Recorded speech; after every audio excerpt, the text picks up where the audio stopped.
वो जो इससे पहले देखा था टाइम डिस्ट्रीब्यूशन के बेसिस पे, अब हमारा सेकंड है प्लेस डिस्ट्रीब्यूशन के बेसिस पे। ठीक है, अब इसमें क्या है कि हमारा वो डिजीज़, कोई भी जो डिजीज़ के बारे में हम पढ़ रहे हैं वो डिजीज़ हमारा क्लाइमेटिक कंडीशन पे डिपेंड करता है, या फिर किसी कंट्री में वो देखा जाता है वर्ल्ड वाइड में, इस मतलब मान लीजिए ऑस्ट्रेलिया में वो ज़्यादा हो रहा है, या फिर इंडिया में वो डिजीज़ ज़्यादा होता है, ये प्लेस डिस्ट्रीब्यूशन हो गया, या फिर विद इन द कंट्री भी होता है। तो इसमें भी ये हमारे तरीके का हो गया। ठीक है, सबसे पहला है इंटरनेशनल वेरिएशन। इंटरनेशनल वेरिएशन मतलब एग्जांपल देखते हैं, cancer all over the world जो है कि बहुत ज़्यादा ये प्रॉब्लम है। तो अब इसमें भी क्या देखा जाता है कि ओरल कैंसर जो है वो इंडिया में सबसे ज़्यादा है। ठीक है, तो यही है हमारा इंटरनेशनल वेरिएशन। क्या है कि cancer all over India world में तो पाया जाता है, लेकिन उसमें भी जो ओरल कैंसर है वो इंडिया में ज़्यादा देखा जाता है। ठीक है, अब नेशनल वेरिएशन क्या है, अब विद इन द कंट्री भी अलग अलग एरिया में अलग अलग प्रॉब्लम ज़्यादा होता है। ठीक है, जैसे विद इन कंट्रीज़ क्या क्या वेरिएशन है। ठीक है, जैसे मलेरिया हो गया, फ्लोरोसिस का मैप होता है ना, कि इंडिया का मैप होता है प्रॉपर इंडिया में कि पार्टिकुलर जगह पे ये फ्लोरोसिस ज़्यादा पाया जाता है। तो ये क्या है, नेशनल वेरिएशन है। अब है रूरल अर्बन वेरिएशन। अब बहुत सी एरिया ऐसे होती है जो रूरल एरिया में ज़्यादा देखा जाता है, अर्बन एरिया में कम देखा जाता है, या फिर वो अर्बन एरिया में ज़्यादा देखा जाता है। जैसे कि अगर देखा जाए तो रूरल एरिया में टीबी ज़्यादा होता है। अगर मैं डेंटिस्ट्री पॉइंट ऑफ व्यू से देखूँ तो रूरल एरिया में ज़्यादातर लोगों को पेरिडोंटल प्रॉब्लम बहुत होता है। ठीक है, ठीक है, अर्बन एरिया में देखा जाए तो आजकल के लोगों को डायबिटीज़, हाइपरटेंशन, तो ये सब अर्बन एरिया के पीपल में ज़्यादा देखा। तो वही देखा जाए caries dentistry point of view में तो अर्बन पीपल में ज़्यादा केरीज दिखा है, तो रूरल में पेरिडोंटल प्रॉब्लम ज़्यादा देखा जाता है। अब फोर्थ हमारा क्या है, लोकल वेरिएशन। लोकल वेरिएशन मतलब अब लोकली कहाँ कहाँ पे कौन कौन से प्रॉब्लम्स ज़्यादा हो रहे हैं, दैट इसमें हम लोग उसमें स्पॉट मैप बनाते हैं। ठीक है, कि विद इन द सिटीज़ किस किस लोकेशन में कौन सी प्रॉब्लम ज़्यादा हो रही है। मान लीजिए कि ये पार्टिकुलर दिल्ली है, दिल्ली में दिल्ली के कौन से रोहिणी में या फिर मोहन नगर में कहाँ पे ये बीमारी ज़्यादा देखी जा रही है। तो ये हो गया लोकल वेरिएशन। अब हमारा है Poisson distribution, C number. Poisson distribution में क्या है, अब पर्सन के फैक्टर पर डिपेंड करता है, जैसे कि मेनली वो कोई डिजीज़ जो है वो फीमेल में ज़्यादा हो रहा है या मेल में ज़्यादा हो रहा है, क्या किसी पर्टिकुलर एज ग्रुप में ज़्यादा हो रहा है, लाइक चिल्ड्रन में ज़्यादा देखने को मिल रहा है वो डिजीज़, या फिर किसी पर्टिकुलर की वेट की वजह से कि जो पर्सन ओबेस्ड है उनको मिल रहा है। तो इसमें अलग अलग फैक्टर है। सबसे पहले एज है। ठीक है, तो एज में क्या है, जैसे कि चाइल्ड में जो है केरीज ज़्यादा देखने को मिलता है। आजकल में एडल्ट पीपल में डायबिटीज़, हाइपरटेंशन, ये सब देखने में। ओल्ड एज में हम देखते हैं तो एथेरोस्क्लेरोसिस ज़्यादा देखने को मिलता है। तो ये हमारा एज बेसिस हो गया। ठीक है, सेकंड हमारा क्या है, जेंडर बेसिस। जेंडर में मेल और फीमेल है। ठीक है, तो मेल में कोई पर्टिकुलर बीमारी जैसे कि कैंसर ज़्यादा देखने को मिलता है। फीमेल में हमारा क्या है, जो बोन रिलेटेड प्रॉब्लम है वो ज़्यादा देखने को मिलता है। ठीक है, थर्ड हमारा क्या है, हैबिट। अब जो पर्सन स्मोकिंग करते हैं तो उसमें क्या होता है, कैंसर देखने को मिलता है। थर्ड हमारा क्या है, ऑक्यूपेशन बेसिस पे, जैसे कुछ लोग किसी चिमनी वगैरह में काम करते हैं तो उनमें क्या होता है, जिसको हम लोग फार्मर्स लंग जो प्रॉब्लम होता है वो, या फिर उसमें भी कैंसर वगैरह देखने को ज़्यादा मिलता है। ऑक्यूपेशन बेस्ड हो गया। अब सोशल इकोनॉमिक स्टेटस के बेसिस पे, सोशल इकोनॉमिक स्टेटस के बेसिस पे अब देखा जाता है कि जो लोअर सोशल इकोनॉमिक्स वाले होते हैं, सोशल इकोनॉमिकल स्टेटस जो होते हैं उनमें ज़्यादातर हमारा टीबी हो गया, ये सब देखने को मिलता है। ठीक है, और वही हाई स्टेटस वाले में क्या होता है, हमारा डायबिटीज़, हाइपरटेंशन, ये सब प्रॉब्लम देखने को ज़्यादा मिलता है। तो ये क्या हो गया, हमारा पर्सन के बेसिस पे हो गया कि अलग अलग एज ग्रुप में है कि वो डिजीज़ हमारा पर्टिकुलर क्या है, कि ज़्यादा ओल्ड पीपल में हो रहा है या फिर मेल में ज़्यादा हो रहा है, फीमेल में ज़्यादा हो रहा है। तो ये सारी चीज़ें भी हमें देखना है। हमारा है फोर्थ मेजरमेंट स्टेप्स में, हमारा ये fourth measurement of disease, measurement of disease. ठीक है, अब ये भी हमारा दो तरीके का होता है, मोर्टेलिटी जो कि मेनली जो बहुत ज़्यादा प्रॉब्लम भी होता है, इन दोनों के बीच में डिफरेंस जो है पता होने में मतलब प्रॉब्लम होता है, बहुत लोग इसमें कंफ्यूज होते हैं। सेकंड मॉर्बिडिटी, मोर्टेलिटी मतलब क्या है, नंबर ऑफ डेथ पर पॉपुलेशन, मतलब किसी पर्टिकुलर पॉपुलेशन में कितने नंबर ऑफ लोगों की डेथ हो रही है, दैट इज़ मोर्टेलिटी। मॉर्बिडिटी मतलब क्या है, rate at which disease occurs in population, किसी पर्टिकुलर पॉपुलेशन में कितने रेट से वो डिजीज़, कितनी जल्दी वो डिजीज़ हो रहा है, दैट इज़ मॉर्बिडिटी। इसमें दो तरीके का होता है, incidence and prevalence. Prevalence and incidence का मेन डिफरेंस क्या होता है, इंसिडेंस मतलब कोई भी न्यू केस, मान लीजिए कि बहुत सारे हम स्टडी कर रहे हैं, ठीक है, तो इंसिडेंस मतलब क्या है कि कौन से नए न्यू कैंसर के पेशेंट है वो सारे हमारे इंसिडेंट्स हो गए। प्रेवलेंस में क्या हमारा न्यू प्लस ओल्ड केस दोनों को लेके चलते हैं, उसको बोलते हैं प्रेवलेंस। उसका मतलब है पहले से जिस लोगों में कैंसर है हमने उसको भी ऐड किया, प्लस अभी जो न्यू केस है उसको भी ऐड किया, तो वो दोनों ही हो गए प्रेवलेंस। और इसमें क्या, हम पहले जो ओल्ड केस होते हैं उसको हम लोग नहीं लेते हैं, इसमें सिर्फ और सिर्फ न्यू केस को लेते हैं, ठीक है। तो इंसिडेंस हो गया न्यू केस, इसमें हमने क्या किया, ओल्ड केस को नहीं लिया, इसमें क्या हमने ओल्ड भी लिया है न्यू भी लिया, that is prevalence. This is दो तरीके का है, क्रॉस सेक्शनल और इसको हम लोग बोलते हैं प्रेवलेंस स्टडीज़। सेकेंड हमारा लॉन्गिट्यूडनल, जिसको बोलते हैं लॉन्गिट्यूडनल स्टडीज़ और इंसिडेंस स्टडीज़, ठीक है। अब इसमें बहुत कंफ्यूज होते हैं कि क्रॉस सेक्शनल प्रेवलेंस वाला है, क्योंकि मुझे मेरे टाइम पे याद नहीं होता, इसका मैंने निमोनिक्स बनाया था सीपी कनॉट प्लेस, क्योंकि दिल्ली में कनॉट प्लेस तो बहुत फेमस है। तो क्या cross sectional prevalence, cross sectional और प्रेवलेंस, ठीक है। तो क्या बचा हुआ क्या है, लॉन्गिट्यूडनल इंसिडेंस। तो cross sectional is prevalence and longitudinal is incidence. अब इसका देखते हैं कि क्या है ये। क्रॉस सेक्शनल स्टडीज़ में क्या है कि सेट ऑफ पीपल को हमने सेलेक्ट किया, सेट ऑफ पॉपुलेशन को हमने चूज़ किया है, चाहे वो कोई भी पार्ट ऑफ पॉपुलेशन हम लोग ले सकते हैं, चाहे वो हॉस्पिटल की लिस्ट से निकाले हुए हो, जैसे कि हम चूज़ करते हैं किसी भी स्टेप्स में, वैसे हमने कुछ पॉपुलेशन को चूज़ किया। अब उस पर हमने क्या किया, measurement of exposure and effect at the same time, उसी टाइम पे हमने क्या क्या कर लिया, एक्सपोजर कब हुआ ये सब उसी टाइम पे, एक्सपोजर कब हुआ, पहले हुआ था अभी हुआ है, उसका इफेक्ट पहले से था या अभी है, तो वो दोनों एक ही टाइम पे सेम टाइम पे हमने उसको लिया। उसी टाइम पे देखते हैं कि किन लोगों को डिजीज़ पहले से है या किन लोगों को अभी अभी हुआ है, दैट इज़ सेम टाइम पे हमने देखा, दैट इज़ क्रॉस सेक्शनल और प्रेवलेंस स्टडी। यही है हमारा, क्योंकि इसमें हमें न्यू प्लस ओल्ड केसेस दोनों देखने को मिलता है, क्योंकि हमें ये तो नहीं पता कि इस पर्सन को, मतलब हमने ये तो नहीं किया कि नहीं हमें अभी बस देख रहे हैं कि किन किन लोगों को अभी कैंसर हुआ है, क्योंकि इससे तो हमें नहीं पता चल रहा कि वो स्मोक करता था कि नहीं, हमने बस देखा कि हाँ इस पीपल को कैंसर है, पहले से भी हो सकता है अभी भी हो सकता है, ठीक है। तो ये हो गया क्रॉस सेक्शनल स्टडीज़।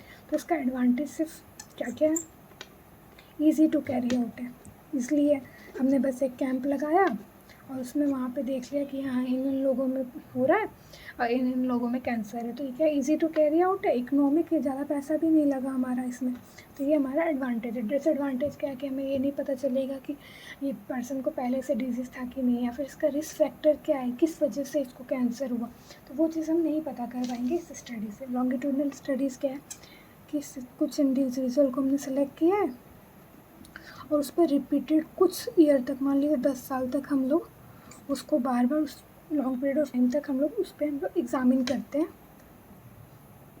ठीक है। तो दैट इज़ लॉन्गिट्यूडनल। इसमें हमारा सिर्फ और सिर्फ न्यू केस पता चलता है, क्योंकि हम क्या कर रहे हैं, कुछ लोगों को मान लीजिए कि मैंने स्मोकर्स को लिया है, ठीक है, तो स्मोकर्स पे मैं स्टडी करूँ तो अब हमें पता चलेगा ना कि कितने साल बाद उसको डिजीज़ हो रहा है, तो इससे क्या पता चलता है, इसका एडवांटेज क्या है हमारा,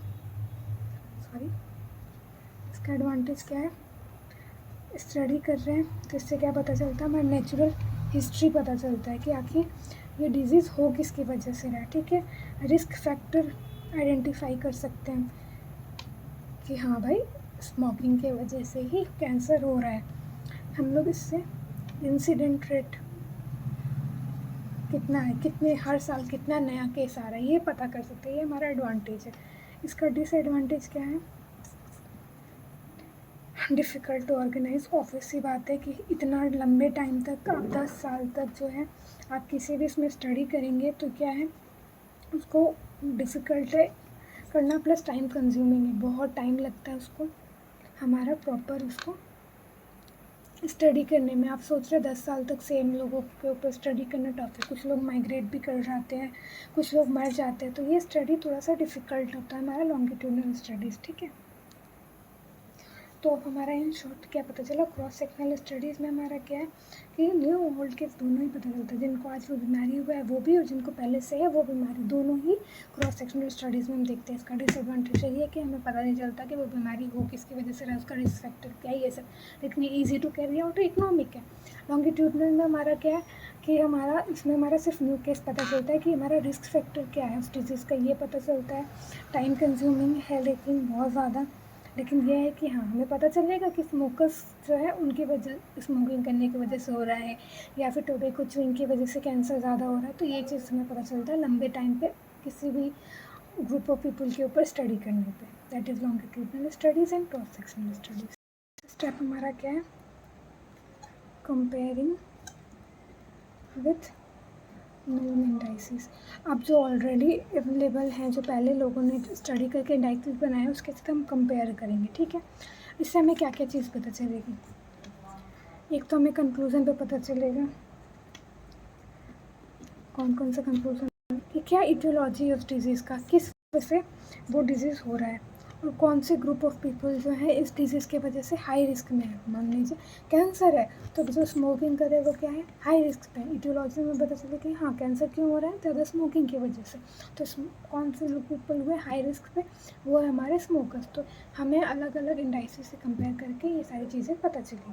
अब 6th स्टेप क्या है हमारा, formulating of an etiological hypothesis. अब मैंने स्टडी किया, अब उस स्टडी से मुझे क्या पता चला, उसके बेसिस पे मैं एक हाइपोथेसिस बनाऊंगी, ठीक है। अब हाइपोथेसिस क्या होता है देखते हैं। सपोजिशन